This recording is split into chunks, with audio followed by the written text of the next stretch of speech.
Hi folks, thanks for watching Hacks, Skills, and Mods. This is the second video in the series on 1911s. The first one was an overview, generally speaking, of a 1911. This one is going to be on functional reliability.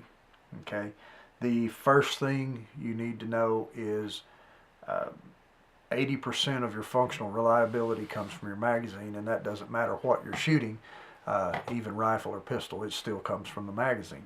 So using good magazines can make all the difference in the world. Now, there are some magazines for 1911s that have a rounded follower. It rounds up this way.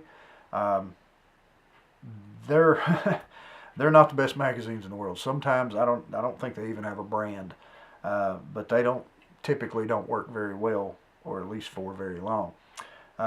There are an aftermarket brand of magazines which again are a no-name, but they have a flat follower and one dimple right there in the middle of the follower, which they actually work pretty good. I've got a few of them and I don't have any problems with them, even though they're a no-name magazine, so I really don't have an issue with those. But the better your magazine, the better off you are. This is a Chip McCormick 8-round. They have the collapsible followers, and I've heard people say, oh, this follower has tilt or nosedive, and it does, as long as there's not anything in the magazine. And these are dummy rounds that I made myself. They have no primer, no powder. Once you put a round in there, the bottom piece of the follower is down in the magazine, so that tilt is no longer possible. Okay, just a hair, but not enough to make any difference. These magazines work very well. I've shot these in competition, and that I can recall, I've never had a malfunction with a Chip McCormick magazine. So that's a big accomplishment on their part. This is an 8-round chip. This is a 10-round power mag, and this is a Wilson Combat. And everybody knows the Wilson Combats are the best, but they're the best by a small margin over the Chip McCormick. Magazines, pretty much no tilt whatsoever. If you push in the middle, it doesn't tilt at all.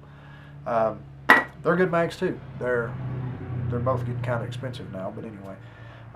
If you buy a magazine and it says Colt or Colt 45 or 45 Auto or something like that on the bottom, if it does not have the horse stamped in the bottom, it's not a Colt magazine. It just says Colt on it. So if you're looking for original Colt magazines, there will be a horse stamped right there. Anyway, aside from that, I think, we can all say that when it comes to functional reliability of a handgun, that, ball rounds, semi-wad cutters, truncated bullets, they're all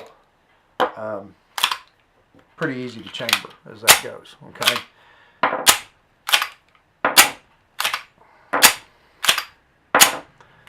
Now this is a little different than actually firing the weapon, and I understand that, but I'm getting to a point here, okay?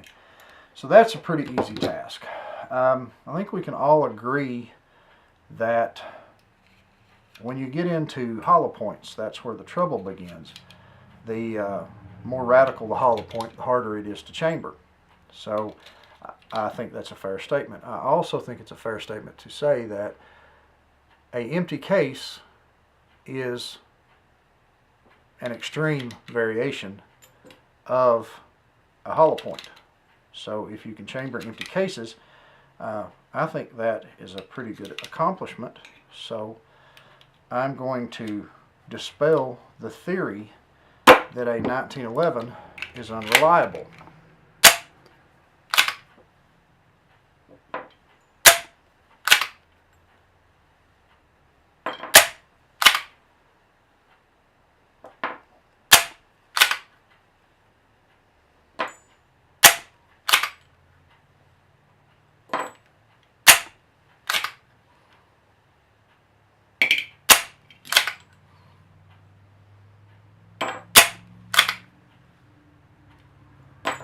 That was an entire 8-round Chip McCormick magazine of empty cases chambered in a 1911. That speaks volumes. That is an accomplishment by anybody's standards. Now, I'm going to say this again, I've said it many times, in the process of the 1911 videos, I'm not trying to insult a Glock. And I have to go out on a limb and specifically say Glocks, because Glock fanboys, oh my God, you guys need to get your grip. Don't really have much against a Glock. Glock fanboys, on the other hand, you guys really need to grow up. You could say to a Glock fanboy, Glocks are good guns, there's really nothing wrong with them, but I prefer, and fill in the blank, and they will act like you slapped their mama. They will go off the deep end. Guys, get a grip. It's okay. You can have your Glock. Here's the biggest thing, guys, is what works best for you. Some guys a Glock works better, and some guys a 1911 works better. They're both good guns. As long as you know how to use it, that's all I care about. So, functional reliability. We've covered magazines. You know, you can get a weak spring in a magazine. Springs wear out eventually. It happens. You know, you can order replacement springs. I don't think I've ever worn out a Chip McCormick magazine, and that's what I've shot the most of. I did shoot competition, thousands and thousands of rounds, and the Chip McCormick magazines worked wonderfully. Have no criticisms about them.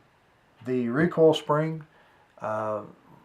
Recoil springs on 1911s for years have been known that you need to change them every 2,000 rounds, but I always wondered, you know, why Glock magazine or Glock recoil springs never needed replaced. Why can't somebody make a 1911 magazine that lasts like that? Well, now they do.